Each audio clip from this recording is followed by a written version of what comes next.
अभी आदित्य के बोलने पर शेट्टी के रूम का दरवाजा तोड़ने के लिए तैयार हो गया। उसने दरवाजे पर किक मारी और दरवाजे का लॉक टूट गया।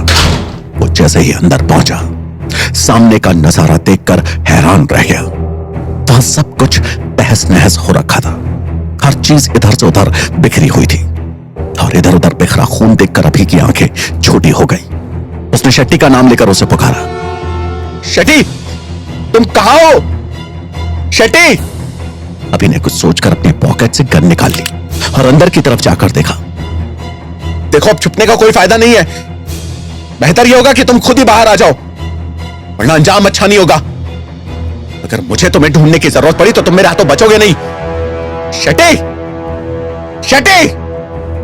मुझे पता है तुम अपनी नई लाश के साथ यहीं कहीं छुपे हो। शेट्टी! अभी ने सामने अधखुले दरवाजे को देखा। वो उस दरवाजे की तरफ धीमे कदमों से बढ़ा। अभी ने दरवाजे पर लात मारी और अंदर गन पकड़कर घुस गया और अंदर जाकर उसकी हैरानी का कोई ठिकाना नहीं रहा। जमीन पर हर तरफ खून से सने कांच के टुकड़े बिखरे हुए थे और शेट्टी उसके सामने जमीन पर बेहोश हालत में पड़ा था और नीचे से बहता खून फर्श पर बिखरा हुआ था। अभी ने अपनी गन एक तरफ फेंकी और शेट्टी के पास उसे पुकारता हुआ गया, शेट्टी! शेट्टी! शेट्टी पूरी तरह से बेहोश था। अभी ने उसकी सांसें चेक की, उसका पल्स रेट चेक किया और दोनों ही काफी धीमे थे। उसने फोन निकाला और एम्बुलेंस को बुलाया, क्योंकि वो कर्फ्यू वाली सिचुएशन में शेट्टी को इस तरह बाहर नहीं ले जा सकता था। करीब 25 मिनट लगे एम्बुलेंस को वहां तक पहुंचने में और शेट्टी को हॉस्पिटल शिफ्ट किया गया। अभी भी साथ ही साथ हॉस्पिटल चला गया। हॉस्पिटल पहुंचकर अभी ने सबसे पहला कॉल आदित्य को किया। दूसरी तरफ से आदित्य ने कॉल पिक किया। हेलो, अभी कुछ पता लगा? शेट्टी ठीक तो है ना? वो अभी आदित्य को बीच में काटते हुए बोला, कुछ भी ठीक नहीं है। शेट्टी इस वक्त बहुत बुरी हालत में है। क्या? मगर क्यों? क्या हुआ? हुआ क्या शेट्टी को? पता नहीं, मुझे भी नहीं पता। बस इतना पता है कि जब मैं वहां पहुंचा तो मुझे शेट्टी जख्मी हालत में बेहोश मिला। अभी डॉक्टर्स उसका ट्रीटमेंट कर रहे हैं। मैं अभी बाहर आता हूं। अभी आदित्य को रोकते हुए बोला, रुको आदित्य, शेट्टी की हालत देखकर मुझे नहीं लगता कि वो इतनी जल्दी होश में आएगा। रात हो चुकी है और कल सुबह गवर्नमेंट की तरफ से कर्फ्यू हट रहा है। बेहतर होगा कि तुम कल ही यहां आओ। मगर अभी मैं कैसे? इसी में तुम्हारी भलाई है आदित्य। जो मैं बोल रहा हूं उसे मानो और सब्र करो। मैं तुम्हें शेट्टी के बारे में इन्फॉर्म करता रहूंगा। भाई, ये कहकर अभी ने कॉल कट कर दिया और एक तरफ बेंच पे बैठ गया। वो गहराई से अपने सोच में डूबा हुआ था कि तभी डॉक्टर ऑपरेशन रूम से निकल कर आए और उसका ध्यान टूटकर उनकी तरफ गया। अभी डॉक्टर की तरफ बढ़ते हुए बोला, डॉक्टर साहब, सब कैसा है? क्या कोई सीरियस प्रॉब्लम हुई है या फिर? डॉक्टर हल्की नाराजगी से बोला, आपको पता है उनकी हालत देखकर इस वक्त क्या लग रहा है? कितनी बुरी कंडीशन में है वो इस वक्त। न जाने आप लोगों को आखिरी वक्त में ही हम डॉक्टर्स की याद क्यों आती है? डॉक्टर्स क्या आप साफ और सीधे शब्दों में बात करेंगे? आखिर बात क्या है? क्या कंडीशन है इस वक्त पेशेंट की? उन्हें 1 से ज्यादा हफ्ते तक टॉर्चर किया गया है। उनकी बॉडी में कांच के टुकड़े मिल रहे हैं, उनकी बॉडी में धसी हुई कीलें मिल रही हैं और बॉडी से खून तो इतना बह चुका है कि मैं बता ही नहीं सकता। और खून साफ करते हुए मैंने उनकी बॉडी पर पुराने घाव भी देखे, जिससे यह साफ पता चलता है कि वो आज से नहीं बल्कि बहुत पहले से टॉर्चर होते आ रहे हैं। मुझे तो ये पुलिस केस लग रहा है। मैं पुलिस को इन्फॉर्म कर रहा हूं। तभी अभी ने अपनी पॉकेट से कार्ड निकालकर डॉक्टर के सामने कर दिया और डॉक्टर ने हैरानी से अभी की तरफ देखा। पेशेंट को कब तक होश आएगा? कल होश आ जाएगा, मगर मैं इस वक्त उनकी मेंटल कंडीशन के बारे में नहीं बता सकता, क्योंकि इतने टॉर्चर के बाद दिमाग पर असर ना हो, ऐसा होना नामुमकिन है। अभी ने हाँ में गर्दन हिलाई और बेंच पे एक तरफ जाकर बैठ गया। अभी को समझ नहीं आ रहा था कि आखिर शेट्टी के साथ ऐसा सलूक किया किसने। क्या वो किलर हो सकता है? नहीं, अगर ऐसा है तो कोई तो रास्ता होता उसके घर से निकलने का। कुछ समझ में नहीं आ रहा है, न जाने क्या हुआ है, किसने किया, क्यों किया। अब तो सब कुछ तभी पता लग पाएगा जब शेट्टी होश में आएगा। इसी सोच में पूरी रात बीत गई और सुबह ही गवर्नमेंट के आदेश से कर्फ्यू हट गया और चारों तरफ लोग ऐसे घरों से बाहर निकलने लगे जैसे किसी जेल से बाहर निकल रहे हो। वहीं आदित्य ने शेट्टी की हालत के बारे में रोहित को बताया और वो दोनों ही शेट्टी को देखने के लिए हॉस्पिटल के लिए निकल गए। कुछ ही देर में वो दोनों हॉस्पिटल पहुंचे और उनकी नजर एक साथ सामने बैठे अभी पर पड़ी। वो दोनों तेजी से उसकी तरफ बढ़े। आदित्य पास जाते हुए बोला, क्या शेट्टी को होश आया अभी? कैसा है वो? होश नहीं आया, पता नहीं कब तक होश आने वाला है। वहीं दूसरी तरफ हॉस्पिटल वार्ड के अंदर एक नर्स ग्लूकोज की बोतल चेंज करने आई और उसी वक्त शेट्टी की आंखें धीरे धीरे खुलने लगी। उसने पूरे वार्ड की तरफ देखा जो उसके लिए बिल्कुल अनजान था।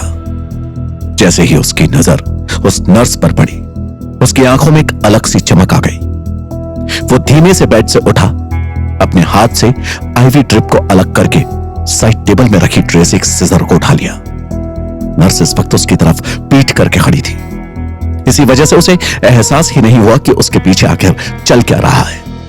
शेट्टी ने उसके करीब आकर उस सिजर से उस पर वार करना चाहा, मगर तभी दरवाजे की तरफ से एक तेज आवाज आई, शेट्टी!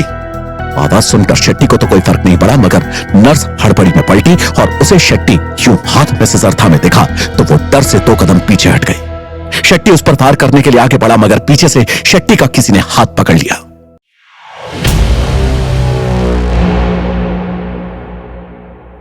आदित्य टेंशन में इधर से उधर घूम रहा था और रोहित उसे इस तरह से बार बार घूमता देख इरिटेट हो रहा था। तू एक जगह पर बैठ नहीं सकता? अकेले तुझे ही टेंशन नहीं हो रही है शेट्टी की, हमें भी हो रही है, और तू ऐसे इरिटेट करके मेरी टेंशन और बढ़ा रहा है। सुबह के 10 बज गए और उसे अभी तक होश नहीं आया। उसे एक बार देख कर आता हूं, क्या पता उसे होश आ गया और हमें पता ना हो। हाँ, नर्स गई अभी, होश आएगा तो पता चल जाएगा। फिर भी मैंने अभी तक शेट्टी को देखा नहीं है, मैं उसे एक बार देख कर आता हूं। तू ऐसे तो शांत नहीं होगा, तो जा देखा। आदित्य वार्ड की तरफ चला गया। कुछ ही मिनट बाद उसने वार्ड का दरवाजा खोला और सामने का नजारा देखकर हैरान हो गया। उसने देखा कि शेट्टी नर्स पर हमला करने जा रहा है। वो चिल्लाया, शेट्टी! दरवाजे की तरफ से तेज आवाज सुनकर नर्स पलटी और शेट्टी को इस तरह से उस पर हमला करते देख वो अचानक से पीछे हट गई और डर की वजह से जोर से चिल्लाई। शेट्टी पर उसकी बात का कोई फर्क न पड़ता देखकर आदित्य उसकी तरफ दौड़ा और शेट्टी का हाथ पकड़कर एक तरफ झटक दिया। शेट्टी की आंखें गुस्से से जलने लगी। वो उसी गुस्से में आदित्य को देखने लगा। आदित्य ने उसे कंधों से पकड़कर झकझोरते हुए कहा, होश में आओ शेट्टी, ये तुम क्या करने जा रहे हो? अचानक शेट्टी को अपने आगे आदित्य के होने का एहसास हुआ और उसने अपने हाथ में पकड़ी सिजर्स को देखकर उसे घबराकर दूर फेंक दिया। और फिर वो आदि की तरफ देखने लगा जिसकी आंखों में अब भी हैरानी ही थी। शेट्टी ने आदित्य से नजरें चुराई और इधर उधर देखकर पीछे की तरफ अपने कदम बढ़ाए और एक झटके के साथ हॉस्पिटल बेड पर बैठ गया। शेट्टी को यूं सक पकाया हुआ और अभी थोड़ी देर पहले का सारा सीन देखकर आदित्य यह समझने की कोशिश करने लगा कि आखिर शेट्टी के दिमाग में चल क्या रहा है, वो ऐसा क्यों करने जा रहा था। उसने एक नजर मुड़कर उस नर्स की तरफ देखा जो अब भी घबराई हुई अपनी सांसें संभालने की कोशिश कर रही थी। शेट्टी, क्या तुम ठीक हो? ये तुम क्या करने जा रहे थे?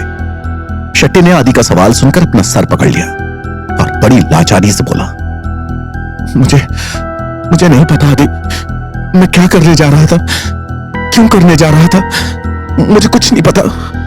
मेरा सर इस वक्त दर्द से फटा जा रहा है। अभी अचानक शेट्टी को कुछ अजीब लगा और वो इधर उधर नजरें घुमाते हुए बोला, ये कौन सी जगह है ये आदि? हॉस्पिटल? मैं यहाँ क्या कर रहा हूँ? मैं तो अपने घर में था ना, तो फिर मैं यहाँ कैसे आया? तुम लेकर आए मुझे यहाँ? तुमने ये सब? शेट्टी अपने हाथों में लगी पट्टियों को देखकर बोला, ये सब क्या है? कुछ बताओगे तुम मुझे? मैं क्या कर रहा हूं? तभी आदि नर्स की तरफ पलटा और उसके पास जाकर बोला, मैं माफी चाहता हूं, एक्चुअली अचानक हुए हमले के कारण वो शायद अब भी शॉक में है। खुद को नई जगह में पाकर वो कुछ समझ नहीं पाया और आप पर हमला करने की कोशिश करने लगा। इट्स ओके, थैंक यू, आपने सही वक्त पर अपने दोस्त को रोक लिया। आप अपने पेशेंट को संभालिए, मैं थोड़ी देर में आती हूं। नर्स की बात सुनकर आदि ने अपनी गर्दन हिलाई और नर्स वहां से बाहर जाने लगी। अपने सवाल का जवाब न आता देख शेट्टी गुस्से से लगभग चीखते हुए बोला, मैंने पूछा मैं यहां हॉस्पिटल में क्या कर रहा हूं? क्यों और कौन लेकर आया मुझे यहां? सवाल तुम्हें मुझसे नहीं मुझे तुमसे करने चाहिए। आखिर ये सब क्या था? तुम्हारे ही घर पर वो हालत किसने की? और तुम अभी क्या करने जा रहे थे? तुम्हें हो क्या गया शेट्टी? शेट्टी यूं आदि के बार बार सवाल करने से बौखला रहा था। वो गुस्से से हॉस्पिटल बेड से उठकर आदि को घूरते हुए दांत पीस कर चिल्लाया, मैंने कहा ना मुझे नहीं पता मैं क्या कर रहा हूं, क्यों कर रहा हूं, किस वजह से कर रहा हूं, इसलिए मुझसे मत पूछो। मैं इस वक्त कुछ भी कर सकता हूं, इसलिए चले जाओ यहां से, चले जाओ। आदि शेट्टी के इतने हाइपर बिहेवियर को समझ ही नहीं पा रहा था।